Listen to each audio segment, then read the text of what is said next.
Nuestra América es rica en mitos y leyendas. Te propongo que compartamos estas historias que se transmitían oralmente y que ahora son parte de nuestra tradición. ¿Me acompañas? Soy Jenny de Bernardo.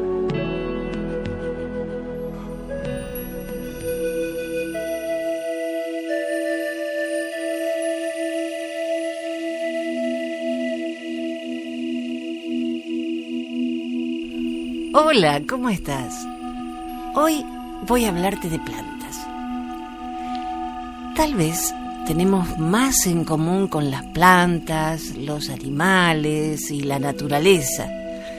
Nos parecemos a una flor más de lo que pensamos.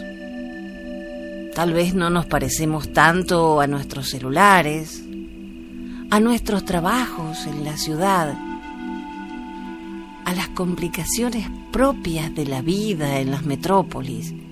Somos seres que en medio del asfalto damos vida y miramos para arriba, para el cielo, como lo hacen las flores de loto, que a pesar de nacer en el fango, nacen radiantes y mantienen la mirada fija en el sol. Te voy a contar varias leyendas acerca del origen de las plantas. Nos quedan muchísimas más, pero esas son para otro episodio.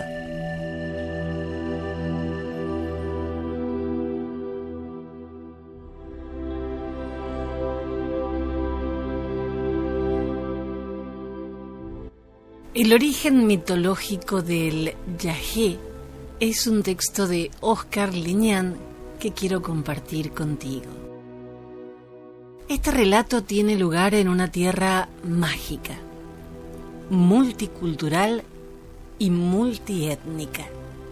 Una tierra donde existen seres humanos que conviven con animales, vegetales y seres del agua, cercanos al origen, que subsisten en paz y armonía con seres de orden espiritual, guardianes del mundo natural, deidades que protegen y castigan, enferman y curan, pero que sobre todo guían los destinos de los que habitan esta tierra.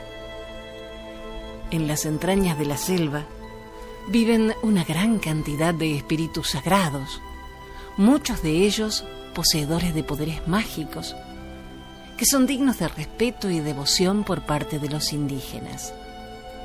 Con el consumo de algunas plantas que tienen la facultad de estimular el ser psíquico, los indígenas buscan entrar en contacto con algunos de estos espíritus. Los consultan a manera de guías y en muchos casos los buscan para recibir consejos sobre los tiempos venideros. También es frecuente encontrar personas que consumen las plantas sagradas para curar enfermedades físicas atribuidas a la intervención de entidades divinas que, según las creencias populares, son las únicas capaces de engendrar y eliminar el mal. La planta más importante para alguna de las comunidades en la región del Amazonas es el capí o ayahuasca, conocida también como yagé. Esta planta tiene forma de bejuco y representa a la serpiente primaria, la dueña y señora de toda la selva. Es ella quien gobierna este territorio místico y se presenta durante las sesiones donde se consume la planta en forma de anaconda gigante. Es la deidad a la que se le atribuye el conocimiento. Abuela consejera, curandera, conduce casi siempre a quien la consume a una experiencia reveladora donde se puede experimentar una sensación de limpieza física y mental que en la mayoría de los casos induce al crecimiento personal a través de la búsqueda interior.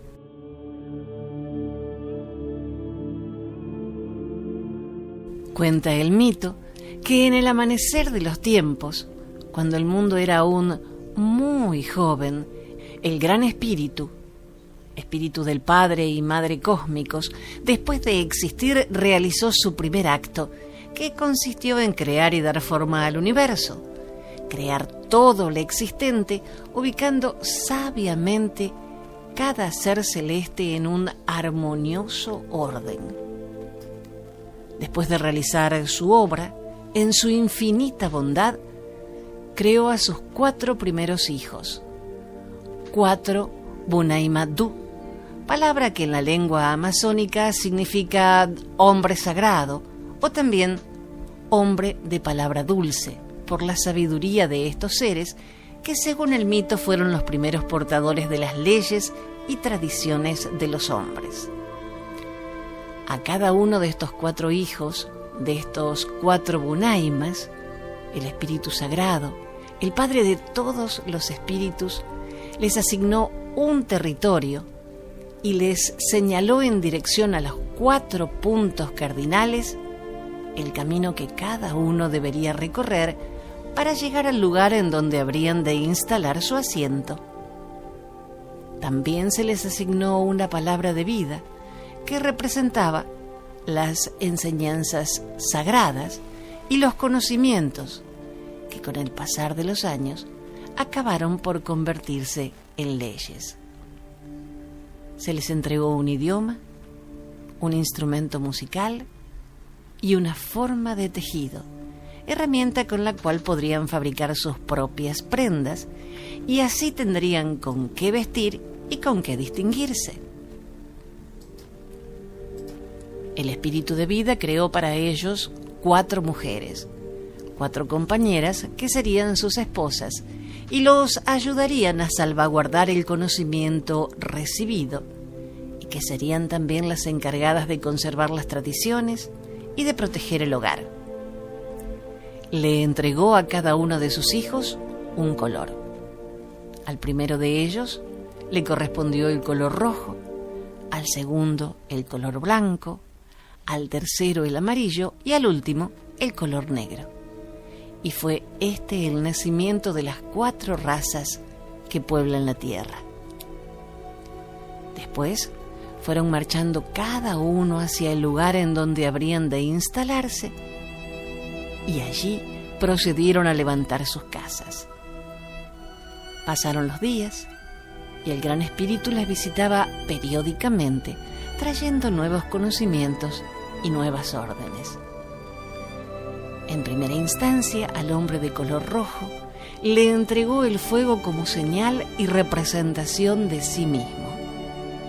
Sería el fuego desde ese día en adelante, el primer abuelo de todos los hombres, y estaría sentado siempre en lugar privilegiado en todos los rituales y bailes al celebrarse en cada una de las casas ceremoniales o malocas construidas por ellos. Al fuego entregarían sus culpas y aflicciones desde ese día y por siempre, pues es el fuego el único espíritu que tiene la capacidad de alimentarse de todo lo que se le ofrece y puede consumir cualquier material que se encuentre a su paso. También trajo el Gran Espíritu al hombre de color rojo, a su mujer, a sus hijos y a las mujeres de sus hijos, la primera ave, una especie de gallinácea superior llamada paujil, que sería tomada por sagrada y de ella no podrían comer jamás. Su plumaje no envejecería ni con avanzada edad y sería de color negro, el mismo color del Gran Espíritu, color de la noche, momento cuando fue concebido el universo, símbolo de vida y pureza. Entregó el Gran Espíritu de igual manera a sus 4 primeros hijos y a toda su descendencia varias plantas con distintos usos. Unas de ellas les fueron entregadas para alimento y otras para uso medicinal. Sobre estas últimas les fue advertido que sólo podrían usarla para equilibrar los males y por ningún motivo podrían usarse para enfermar o causar daño a ningún otro ser vivo. Al hombre rojo se le entregó la primera piña, la fruta originaria, y con una sola fruta el primero de los Bunaimas alimentó a todo su pueblo durante su travesía hacia la selva. Igualmente, como planta medicinal, trajo el Gran Espíritu al hombre rojo y a su pueblo la planta llamada capí, que es la misma ayahuasca, para que la consumieran. Esta le curaría de todos los males y sería su guía espiritual desde ese momento en adelante. Así, siguiendo la voluntad del Gran Espíritu, fueron los hombres los primeros en probarla y vieron que su consumo era bueno. Notaron que su efecto los llenaba de bienestar y, sin dudarlo, corrieron a compartirles el milagroso remedio a sus mujeres. Pero cuando éstas probaron la planta, causó un efecto distinto en ellas y les produjo malestar. Fue entonces cuando las mujeres del hombre de color rojo sangraron por primera vez. Esto causó asombro en sus maridos, quienes al notar el extraño suceso decidieron apartar a las mujeres de la planta e inmediatamente les prohibieron su consumo. Los hombres se reunieron una vez más para consultar la planta mágica y fue ella misma quien, convertida en una serpiente gigantesca, les aconsejó que para curar a sus mujeres de su dolencia, éstas no debían consumir la ayahuasca durante los días en que la luna las hiciera entrar en su ciclo. Les ordenó también que cuando entraran en estado de embarazo, el hombre quedaría embarazado junto a ellas, teniendo éste que asumir su parte de responsabilidad en cuidar al bebé durante su formación.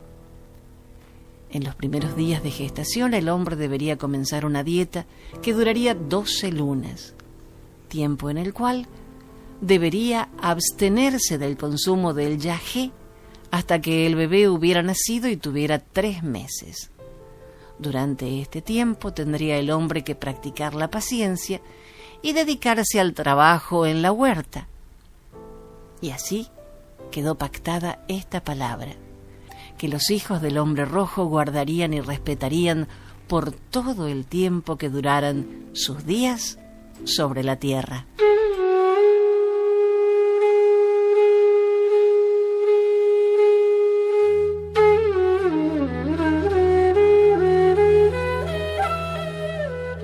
¿Conoces la leyenda del algodón? Cuentan que hace mucho, pero mucho tiempo, en una zona llamada Gran Chaco, una región geográfica ubicada en el centro-sur de América del Sur, que se extiende por parte de los actuales territorios de Argentina, Bolivia, Brasil y Paraguay. Incluye la parte central del norte argentino o región chaqueña argentina, la parte sur de la región de los llanos orientales de Bolivia, una pequeña parte del sudoeste brasileño y la región occidental de Paraguay. Allí el clima siempre era suave. Nunca hacía demasiado frío ni tampoco demasiado calor, así que vivían felices en su apacible campamento. Era como si siempre fuera primavera. A los indios tobas les gustaba tanto aquel clima que dedicaban muchas ofrendas al dios de la luz, Nactanón. Pero Nahuet, el dios de las tinieblas, celoso ante las ofrendas de los indios al dios de la luz, decidió castigarlos. Un día, sin previo aviso, Nahuet envió al Gran Chaco el invierno. Las temperaturas comenzaron a bajar y el sol desapareció tras una espesa capa de nubes. Los árboles perdieron las hojas, dejaron de ver a los animales, el campo y las ramas se cubrieron de escarchas, no tenían frutos que comer ni animales que cazar. Los indios tobas estaban realmente desconcertados. No sabían qué había ocurrido. Nunca habían visto el invierno. Entonces decidieron reunirse en asamblea en torno al gran sabio de la tribu, el gran hechicero. Tenían que encontrar una solución. Después de hablar y hablar, de buscar una solución a aquel problema, no se les ocurrió otra cosa mejor que pedir ayuda al dios de la luz, Nactanón. Escogieron a los 4 indios que irían a pedirle ayuda. Serían los más bondadosos, acompañados por 2 aves y 2 plantas. Las aves eran el picaflor y el pájaro viudita. Las plantas, el palo borracho y la planta del patito. Al verles llegar y escuchar su problema, el dios de la luz sintió lástima. No sabía cómo anular el castigo de Nahuet, pero sí se le ocurrió cómo hacer para que la tribu no pasara tanto frío. Y de esta forma les anunció: ya sé lo que haré. Crearé una planta nueva que dé sus frutos durante esta época invernal. Tendrá un material que podrán utilizar para fabricar ropa de abrigo y podrán protegerse del frío. Y es así como nació la flor del algodón. El dios de la luz se inspiró para crearla en los pájaros y las plantas que acompañaban a los indios. Por eso, el algodón es suave como las plumas del ave viudita, brillante como las del pájaro picaflor, muy blanco como los capullos del palo borracho y cálido como la planta del patito. Al llegar al poblado, los indios comprobaron cómo de la tierra comenzaron a surgir cientos y cientos de pequeñas plantas con unas bolitas blancas. Parecían nubes diminutas. Y así, según cuenta esta leyenda, es como apareció la planta de algodón en la tierra y cómo los hombres aprendieron a tejer cálidas túnicas para sobrellevar mejor el invierno.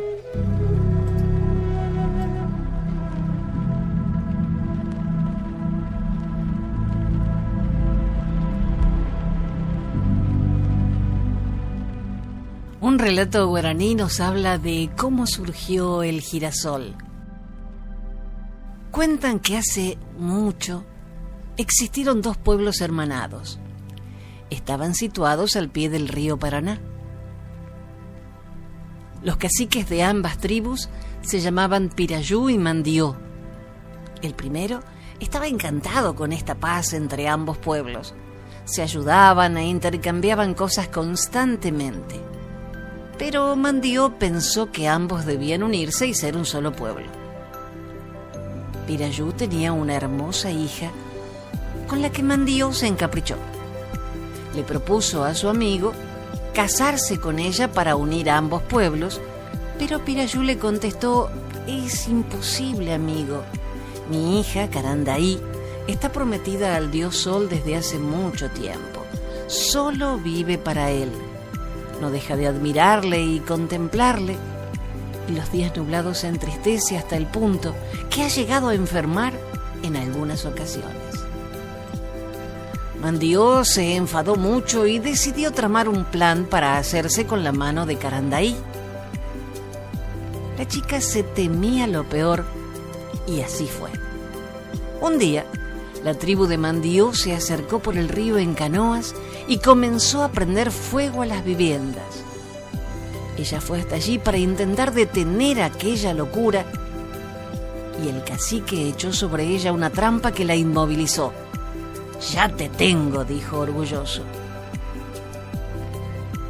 Pero entonces Carandaí clamó al cielo: «Oh Dios Sol, no permitas esto. No dejes que me lleven con él».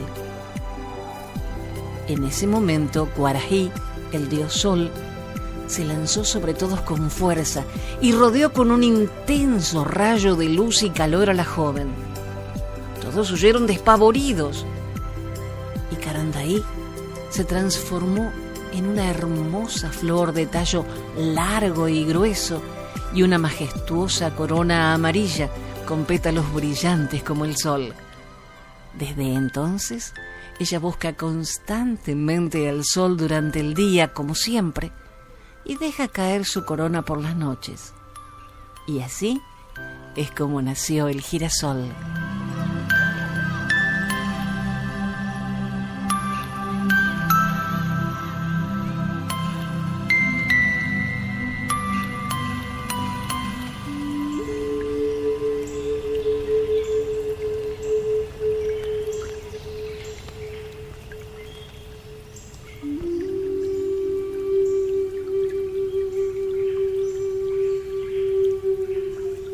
La leyenda del agave es la historia de cómo una planta de propiedades asombrosas llegó a poder del hombre, según las culturas del México prehispánico. Extraído de mexicodesconocido.com.mx. Según lo que se cuenta, la diosa Mayahuel es la legítima dueña del agave, la que poseía la magnífica planta en su poder, hasta el día en que los dioses mandaron a Quetzalcóatl para convencerla de compartir su tesoro con el mundo. Del agave nacieron el tequila, el mezcal, el pulque, el sotol, la raicilla y el bacanora, entre otras bebidas, que tienen su origen a partir de la mítica planta.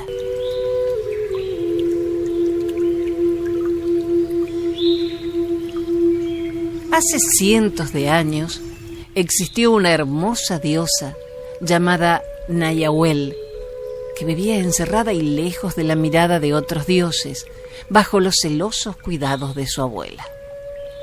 Todos sabían que Mayahuel poseía una planta fantástica que podría brindar dicha y felicidad a los hombres, por lo que los dioses encomendaron al astuto Quetzalcóatl que se acercara a Mayahuel con suaves palabras para que cediera su planta a la humanidad.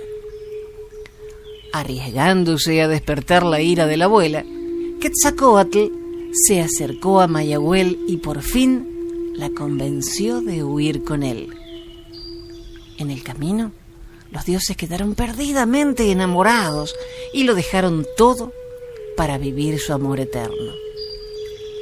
Pero la felicidad no duraría mucho, pues los hermanos de Mayahuel les habían seguido el paso, a lo que la diosa decidió que se ocultaran tomando la forma de su preciada planta. Sus hermanos los encontraron y aunque al principio solo pudieron ver rocas y plantas, fueron capaces de identificar a Mayahuel destrozándola en su forma de planta. Profundamente dolido, Quetzalcóatl tomó los restos de su amada y los enterró. Pasó días enteros llorando sobre Mayahuel, hasta que, gracias a la tierra y las lágrimas del dios, ésta recobró la forma de la planta sagrada, convirtiéndose en lo que hoy conocemos como la planta del agave, que desde entonces ha nutrido a las mujeres y a los hombres con su néctar.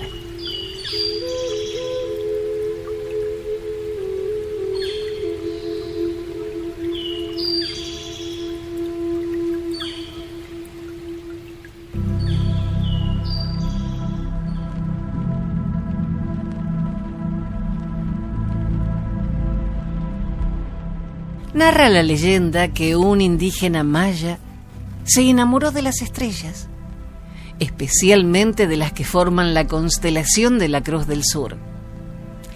Si realmente existió ese indígena enamorado, nada importa. Pero así lo cuenta la leyenda y con eso basta.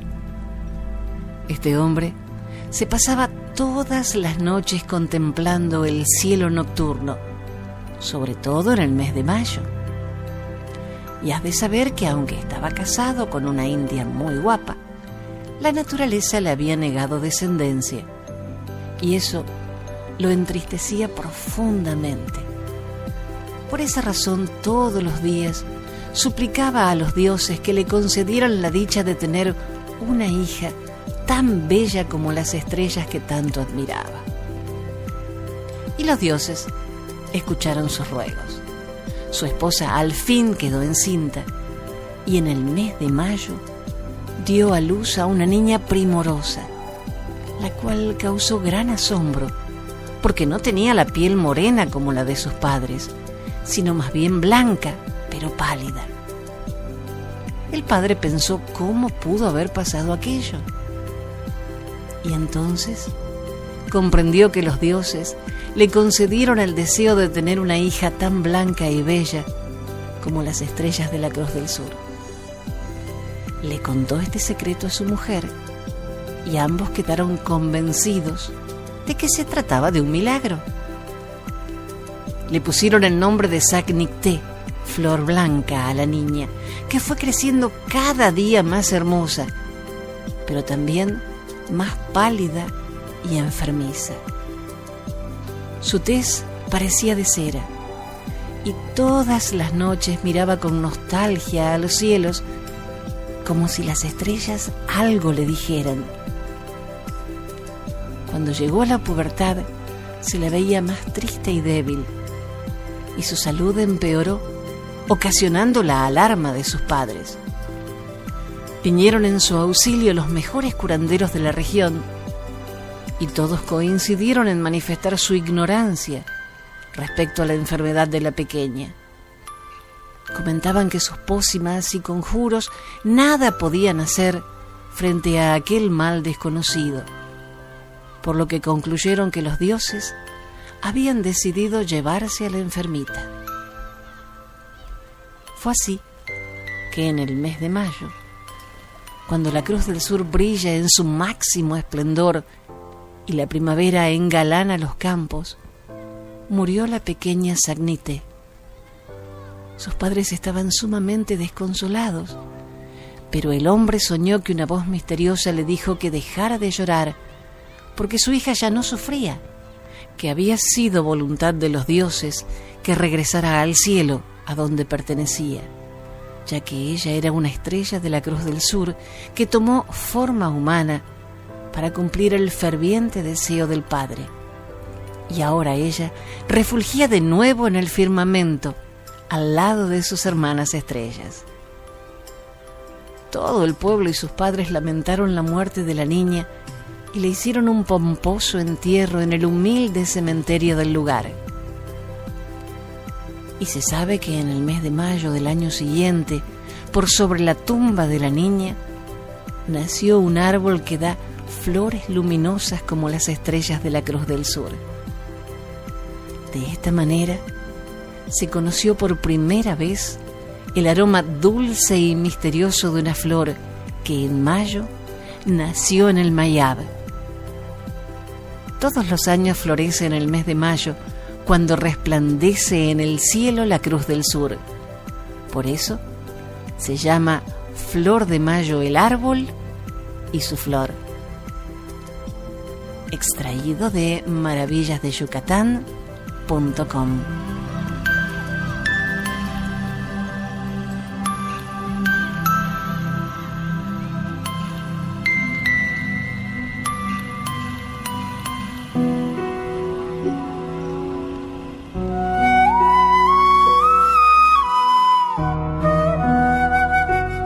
Los tehuelches vivían entre el Río Negro y el Estrecho de Magallanes, rodeado por las bellas flores de la Patagonia, como el botón de oro, preciosa flor amarilla que huele a miel, o la yaollín que comen los animales autóctonos. Al ser un pueblo nómade que vivía de la caza de los guanacos y la recolección, recorrían múltiples territorios australes, dependiendo de las estaciones y lo que les diera la tierra. La curiosidad del ser humano puede llevarlo a muchos lugares, a sitios increíbles que no conoce y a preguntarse sobre los grandes interrogantes de la vida. Y si bien vamos aprendiendo a medida que recorremos el camino, es cierto que cada lugar tiene su propia identidad e historia en particular.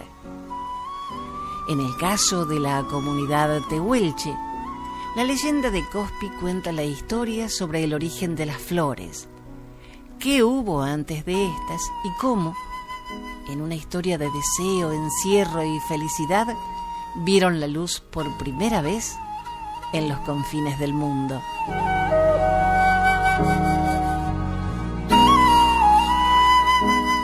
Cuenta la leyenda que hace mucho tiempo las plantas no daban flores en la primavera, solo daban el verde que cubría a la Patagonia. Y además, los tehuelches vivían con los dioses en la naturaleza. En ese periodo vivía una hermosa joven llamada Cospi, quien era admirada por todos por su gran belleza y sencillez.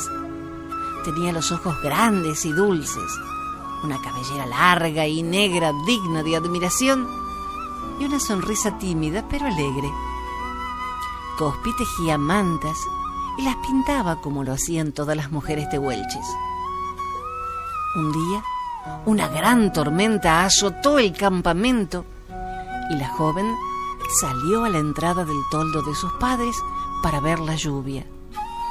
Fue entonces cuando Carut, el dios del trueno, la vio y quedó maravillado con su belleza. Se enamoró de ella instantáneamente, pero no pensó que ella también podría amarlo.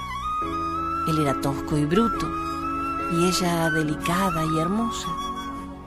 Se sintió desolado por eso y decidió que lo mejor que podía hacer era raptar a Cospi.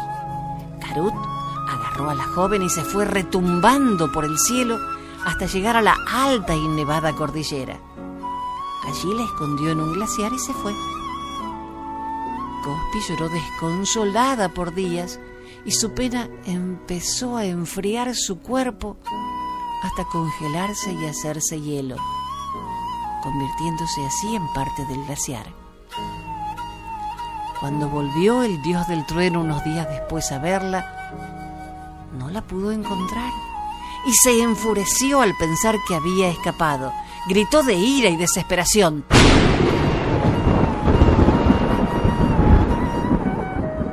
Las nubes, al escucharlo, se estremecieron y comenzó a llover. Llovió sobre el glaciar durante días y este se derritió junto con el espíritu de Cospi. Bajó por las montañas como agua hasta llegar a los valles y empapó la tierra. Al salir el sol, la joven sintió la necesidad de salir a ver la luz y sentir el calor del día en su piel. Trepó por los tallos de las plantas y cuando llegó a la punta, florecieron las primeras flores en la Patagonia. Por esta razón, los tehuelches llaman a los pétalos de las flores Cospi.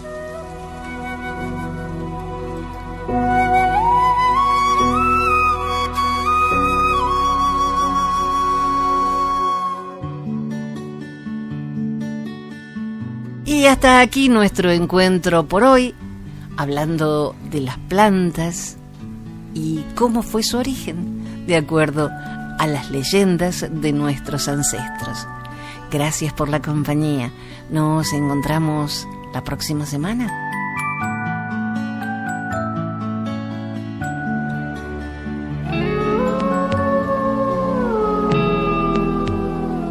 Y llegamos al final de este encuentro por hoy. Dios mediante, muy prontito volveremos a reunirnos para seguir compartiendo mitos y leyendas de nuestra maravillosa América. Gracias por acompañarme.